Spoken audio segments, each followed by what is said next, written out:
Hi and welcome to Mancave Project. So in this video I'm going to be casting our pizza oven floor into the table that we built in the previous video.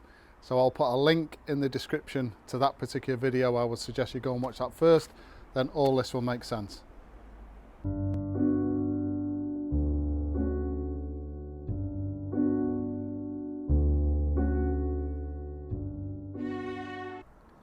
Right, so before we mix our refractory concrete, this is what we're going to be filling. So this is obviously where the pizza oven is going to go. That's our prep area. So I've just lined this with some old visqueen or plastic and just nailed that in loosely all the way around. What we're going to be doing is we're going to be doing two different mixes. One is an insulating layer, so that's going to be 25mm or an inch, and then we're going to do a refractory concrete mix over the top, which is a much harder finish, and obviously that's going to be the finished floor for the pizza oven. Right, so before I go through the mixes for today, I just want to explain the reason for this two-layer approach. So I've done about 22 pizza ovens. I learned very quickly that the floor of the pizza oven, especially with this type of build, is so crucial to getting a really good pizzas produced from the oven. To have that floor insulated makes all the difference. It stops the pizzas from just being looking great on the top but being soggy and wet underneath. So obviously, as quite early on in these builds, I learned very quickly that the oven floor is probably the most crucial part of the whole build.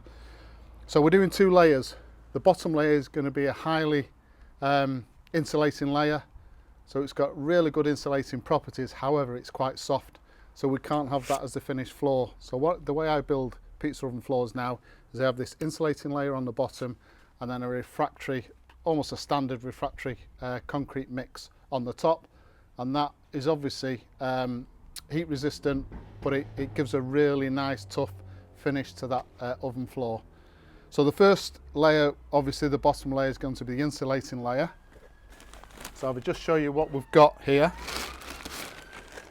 So I've started to mix it. So what I normally do for these small mixes, I have two of these flexible buckets, and what I'll do is I'll pour from one to the other just to make sure that the dry mix is thoroughly mixed.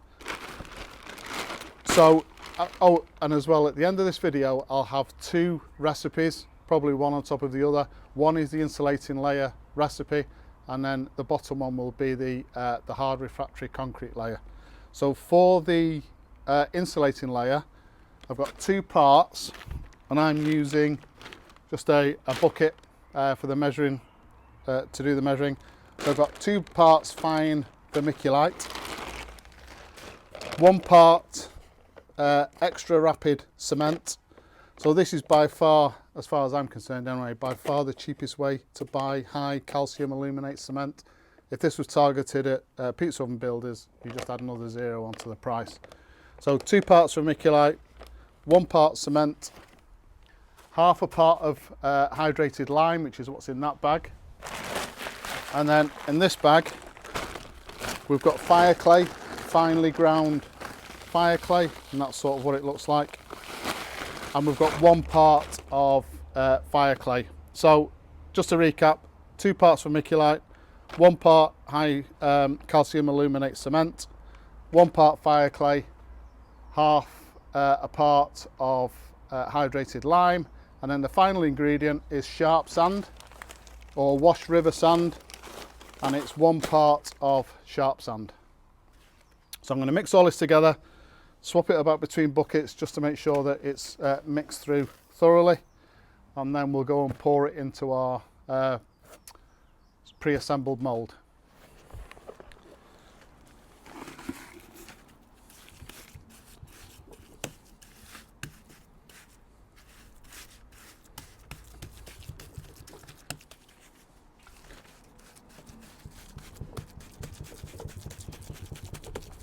So I've already made sure that this is completely flat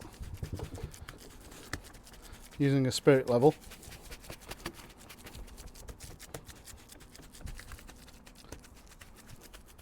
Right, so that's the first layer complete. I've actually just pushed this down with my hand with obviously with gloves on. There's hydrated lime in this, so it's quite a dangerous mix. So now we're going to put the top layer on, but we can't let this layer dry out, so it has to be done straight away.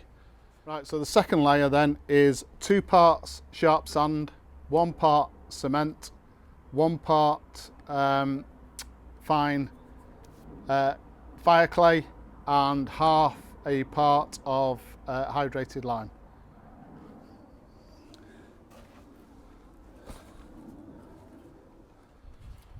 Right, so this is our top layer going on. I'm sanding all this down, but if you've built this type of table and you're not sanding it down, then you could put decorators tape on the outside edges to protect them, stop them getting stained by this refractory concrete mix.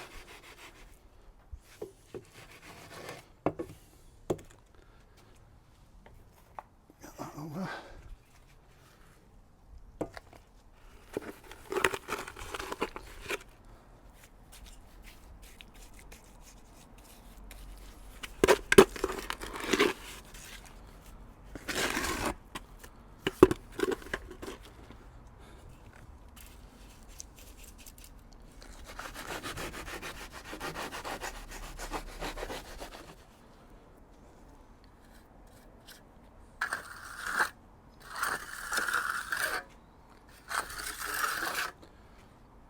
Right, so what I'm going to do now is I'm going to leave this for about half an hour just to start going off. Then I'm going to get some water spray, just a quick water spray over the top, a nice clean trowel, and just polish up the surface. If we try and mess with it now, it'll just be a never-ending task of trying to get it straight.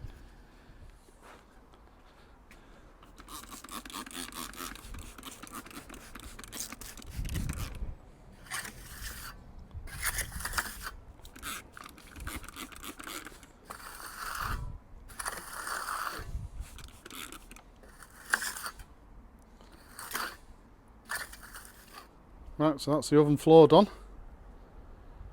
Going to take about 2 to 3 days, I think, for that to dry out properly. Going to have to cover it tonight in case it rains, so that's why it's probably going to take a little bit longer. And then obviously we'll take the cover off tomorrow if it's not raining, let it dry out a bit more. So there you go, a nice simple process to get a really decent insulated pizza oven floor cast in refractory concrete. Please subscribe to the channel, and as usual, if you've enjoyed this particular video, hit the like button. Thank you very much for watching.